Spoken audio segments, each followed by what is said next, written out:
योग यात्रा की इस कड़ी में सबसे पहले हम आपको महत्वपूर्ण चित्र दिखाते हैं। इतने सुंदर चित्र आप सबको दिखाएंगे।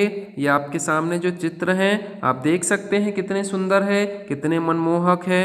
इस प्रकार के चित्र हम आपको इतने सारे इसलिए दिखा रहे हैं क्योंकि ये हमारी संस्कृति है, हमारी परंपरा के परिचायक है और वर्तमान में इस प्रकार के चित्र, भित्ति चित्र विश्वविख्यात हो चुके हैं। वह इस प्रकार से कि इन चित्रों को मध्य प्रदेश के एक छोटे से गांव जिसका नाम पाटनगढ़ है, प्रत्येक घर में महिला हो, पुरुष हो, भैया हो, बहन हो द्वारा बनाया जाता है। इन चित्रों को देखकर ऐसा लगता है कि इन चित्रों को कंप्यूटर के माध्यम से, प्रिंटर के माध्यम से बनाया गया हो, किंतु इन चित्रों को हाथों के माध्यम से कैनवास पर उतारा जाता है और इस प्रकार से इस गांव के लोग इन चित्रों को बनाने में महारत हासिल कर चुके हैं। इन चित्रों को अंतर्राष्ट्रीय ख्याति दिलाने में जो सबसे महत्वपूर्ण नाम है वह स्वर्गीय श्री जड़गढ़ श्याम का नाम आता है प्रमुखता से, जिन्होंने इसका आरंभ किया था इस गांव में। और इस शैली को आगे बढ़ाने का काम भज्जू श्याम जी द्वारा किया गया, जिन्हें 2018 में श्री से नवाजा गया है।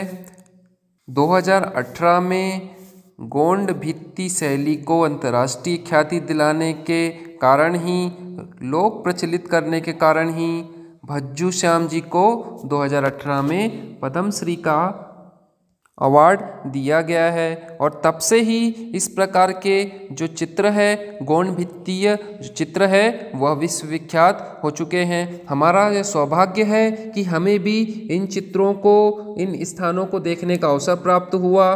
तो दोस्तों, हम आपको विस्तार से इन चित्रों को और इन स्थानों के बारे में बताते हुए चलेंगे कि किस प्रकार के ये चित्र होते हैं और कितनी अद्भुत यह शैली होती है, जिसके माध्यम से यहाँ के ग्रामीण इस कला में परस्पर रूप से पारंगत हो चुके हैं। गांव के प्रत्येक लोग इस प्रकार के चित्र का निर्माण करते हैं और एक समिति के माध्यम से इसका विक्रय किया जाता है। आज यह गांव विश्व पटल पर एक महत्वपूर्ण स्थान रखता है। पाटनगढ़ जो शैली निर्मित हुई है वह गौण भित्ति शैली के नाम से विश्वविख्यात हो चुकी है। इतने अद्भुत, सुंदर, मनमोहक चित्र देखकर कोई भी यह अंदाजा नहीं लगा सकता कि इन चित्रों को हाथों के माध्यम से बनाया गया है। इन चित्रों में पशु पक्षी, जानवर, देवी देवताओं व पौराणिक कथाओं का उल्लेख आपको मिलता है। चित्रों को न केवल कागज की शीट पर बनाया जाता है बल्कि दीवारों पर, खिड़की दरवाजों पर, यहाँ तक कि मिट्टी के या फिर अन्य जो छोटे छोटे बर्तन होते हैं उन पर भी बनाया जाता है। यहाँ तक कि यह भी प्रयास किया जा रहा है अभी तो कि इनको सब्जी जो लौकी वगैरह है उन पर भी इनको बनाने का प्रयास किया जाता है।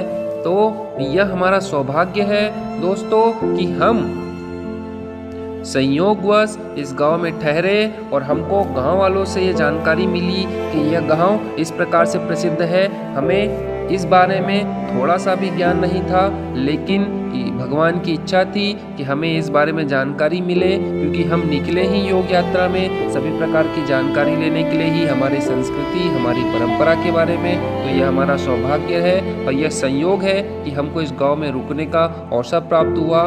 इस प्रकार के विश्वविख्यात जो कला हमारे देश की है उसके बारे में जानने का अवसर प्राप्त हुआ।